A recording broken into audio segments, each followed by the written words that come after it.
Welcome to the series on Prowler for AWS security. This series contains 7 to 8 videos on Prowler and how to use Prowler tool to go ahead and secure your AWS environments. We'll start with the basics and then go ahead and learn a bit more advanced concepts. Throughout this series, we are going to learn about Prowler configurations, how to use Prowler to scan certain regions, how to use, say, certain compliance frameworks, how to use Prowler muteless fixers and stuff. If you have never worked with Prowler or if you know the basics of Prowler and you want to learn some advanced stuff, then this series is for you. So before we get into the first introductory video, a quick disclaimer. Prowler has two versions. One is the open source version that you can just go ahead download from GitHub. And the second one is the SaaS version. It's a paid solution. It's a managed solution by Prowler company. So throughout the series, when I say Prowler, I'm meaning the open source version. In this introductory video, we will cover three things. One is introduction to Prowler open source, what Prowler open source has to offer, and finally talk about what makes Prowler different compared to other open source tools in cloud security. So introduction to Prowler. Prowler is an open source tool that's used to scan and secure cloud environments. It was open sourced when people were still wondering about what cloud is and how to secure it. A few years ago, this was the tool, and even right now, this is the standard tool that security practitioners recommend when it comes to cloud security. It has super good community support and it has a lot of checks out of the box. So we will be looking at that in a moment. On a very high level, Prowler does two things. One is it goes ahead, checks for misconfigurations, and the second is lack of security best practices.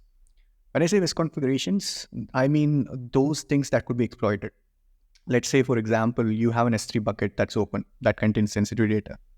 That is a misconfiguration. Like the bucket being open or open to the internet or being public is a misconfiguration that an attacker can just go ahead and exploit it.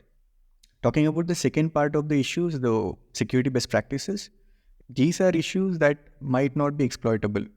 Like, for example, lack of logging or missing encryption, like there is no encryption for disk. These are not exploitable. These are just secondary weaknesses or lack of practices that your cloud provider recommends. It's just bad security hygiene. If you want to know more about Prowler and like look at its checks, the source code and all, just visit this GitHub link. Okay, let's talk about what Prowler offers, right? Let's take an example. So you have a server, you want to host a web application on the server, you create a VM, EC2 instance on AWS, then you go ahead, install Nginx, install your web application server, install dependencies and all those stuff. Then after that is set up, you create security group, you say that, okay, this port should be exposed to the internet. So people on the internet can just come and visit your web application. Now what Prowler does is it looks at the configuration side of things. It just goes ahead and looks at the disks attached to the EC2 instance. Are they encrypted or not? Or look at the security group and see, okay, is it exposing any sensitive port to the internet? Is it like exposing port 22 or some database port to the internet? Or a different check could be like, okay, are there backups or snapshots of the disk attached to EC2? Is that public? Is that accessible from different AWS accounts? And finally, it just goes ahead and checks for any missing best practices. For example, EC2, right? AWS recommends IMDS v2 over IMDS v1.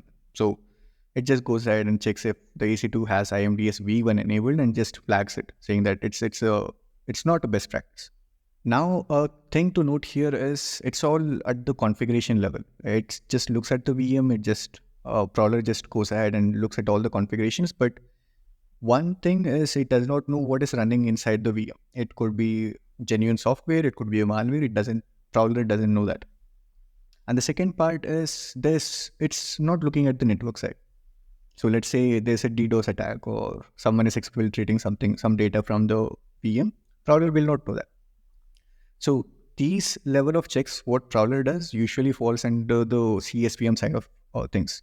It's called Cloud Security Posture Management, which just goes ahead and looks for configurations. Now, what makes Prowler different from other cloud security tools? Number one is Prowler supports all the major cloud platforms, Azure, AWS, and GCP, and it also supports Kubernetes. So if you're trying to have a single tool that tackles multiple clouds along with Kubernetes, then Prowler might be the tool for you.